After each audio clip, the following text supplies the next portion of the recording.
청문회에서 전국적으로 일명 밉상 의원으로 등극을 하신 분이 있습니다. 바로 이완영 의원인데요. 이 증인을 다그치셔야 되는데 오히려 증인에게 되치기 당하는 영상이 여러 번 포착이 됐었습니다. 함께 보시겠습니다. 그러니까 어째 결론은 임기는 다 마치고 나오셨다. 네, 맞죠? 맞습니까? 네라고 했습니다. 아니 그러니까 내라고 한 거는 있지만 임기는 다 마치고 퇴임하셨냐고요. 예? 더불어민주당에 입당한 적 있습니까? 안 했습니다. 한 적이 없습니까? 네, 제가 확인하기로는 더불어민주당에서 안 했습니다. 예? 입당 안 했다고요? 꼭 두 번 물으시는데 그 입당한 취지 그렇죠. 실제적으로 그렇고 아무튼 그분 손에 쥐어줬습니다. 그 주사를 어떻게 맞아야 되는지 다 확인하고 설명 다 해드리고 직접 해드렸습니다. 간호장교한테 아니, 간호장교가 아니라 그분한테 해드렸습니다. 그러면은 간호장교가 그러니까 주사제를 대통령 손에 쥐어줬다는 말이 나올지를 미처 예상하지 못했다가 당황했던 장면이었습니다.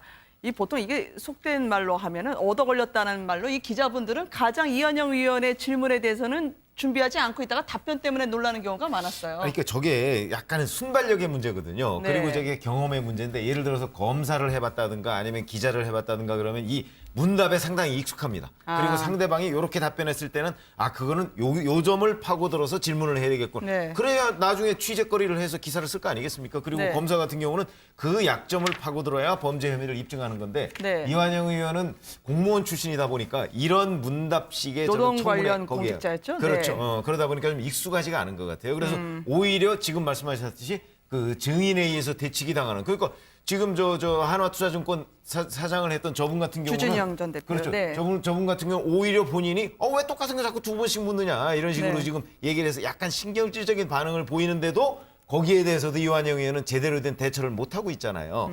그런 거 보면 저분은 이 앞으로 저는 국정조사나 이런 데 의원이 될 때는 조금 더 공부를 하셔야 된다. 이런 생각을 하게 됩니다. 그 순발력이 좀 부족한 측면도 있지만요. 저는 저거 보면서 준비 부실이다 이런 생각이 듭니다. 왜냐하면 어느 정도 순발력이 좀 떨어지는 사람이더라도 네. 그 본인이 질문을 하고 뭔가 답을 얻을 거에 대한 분명한 목적의식이 있고 거기에 대한 내용을 환히 꿰뚫고 있으면은요. 저렇게 순발력이 조금 늦는다 할지라도 저 똑같은 거 두 번씩 묻고 이렇게 안 하거든요. 그러니까 네. 준비가 부실했다. 준비가 부실했다는 건 뭐냐. 이 청문회를 통해서 열심히 해서 뭔가 새로운 의혹을 밝혀내고 할 의지 자체가 부족했던 게 아니냐. 그러니까 저분이 친박계인데 친박계가 이 최순실 게이트에 대해서 어떤 입장을 보여야 하는지 세상 사람들 다 아는 거 아니겠습니까? 그러니까 네. 더군다나 그 국정조사 특위의 간사를 맡았어요. 그러니까 뭔가 이게 국정조사가 잘 안 되게끔 하려고 엑스맨을 친박계에서 투입한 거 아니냐. 지금 네티즌 사이에서는 그러니까 그런 얘기까지 나오고 있는 거죠. 그래도 초심이 있지 않았을까요? 19대 때 보면 초선으로 당선되면서 배지를 가장 먼저 받으신 분이었거든요. 그래서 환하게 웃는 그 당시의 사진도 보도가 되곤 했었습니다. 19대에 좋은 초심을 가지셨는지는 모르겠지만 네. 20대에 들어봐서는 너무 지금 좋지 않은 모습을 보여주고 계신데요.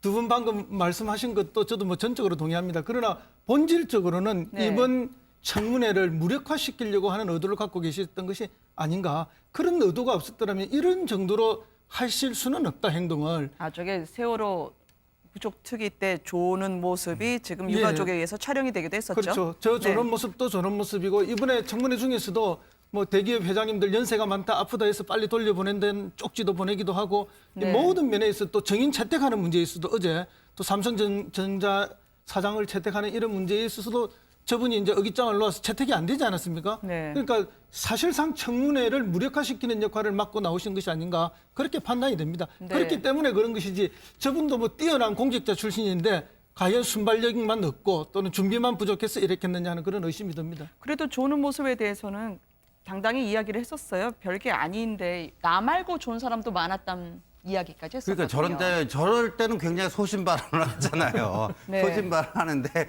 요번 왜 국정조사 특위에서는 재벌 회장님도 먼저 보내드리자 뭐 이런 얘기를 하는지 참 그 어떤 상황 이게 그 국회의원은요 국민의 마음 특히 이제 지역구 유권자들의 마음을 누구보다도 정확하게 빨리 읽어야 그 국회의원직을 원활하게 또 제대로 수행할 수가 있는데 보니까 이완영 의원 저분은 이제 이 별로 그렇게 네. 국민의 마음을 읽는 데는 별다른 관심이 없는 것 같아요. 그리고 저분이 그 사드 배치한 성주 아닙니까? 그러니까 TK는요, 아닌 말로 새누리당 내에서 TK 의원들은요, 줄 잘 서서 공천만 받으면 말이에요, 무조건 당선이 되고, 당선된 이후에도 뭐 국민과 이 시민들을 바라보고 하는 게 아니라 또 자기에게 공천 줄 보스에게 잘 보여서 그 다음 또 공천 받으면 또 배지 달고 하는 이런 식이거든요. 그러다 보니까 요즘 말이에요, 이 박근혜 이후에 어떤 한국사회 시스템 개혁 중에 하나로 등장하는 게 대통령은 잘못하면 국회에서 탄핵을 시키잖아요. 또 지방자치단체장들은 잘못하면 주민 소환 투표를 통해서 끌어내릴 수가 있어요. 근데 네. 국회의원들은 도대체 저렇게 할 방법이 없습니다.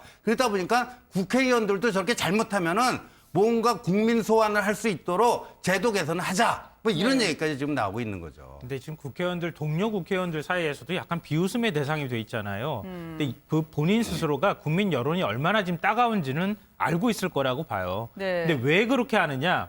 그러니까 본인 스스로가 TK이기 때문에 박근혜 대통령에 대해서 너무 심하게 지금 최순실 게이트에 대해서 너무 심하게 추궁을 할 경우에 다시 돌아올 역풍 같은 것도 생각해 볼 필요가 있을 것 같거든요. 네. 근데 그런 면에서 앞장서고 싶지 않다. 아마 그런 마음도 같이 포함돼 있었던 것 같습니다. 제가 볼 때는.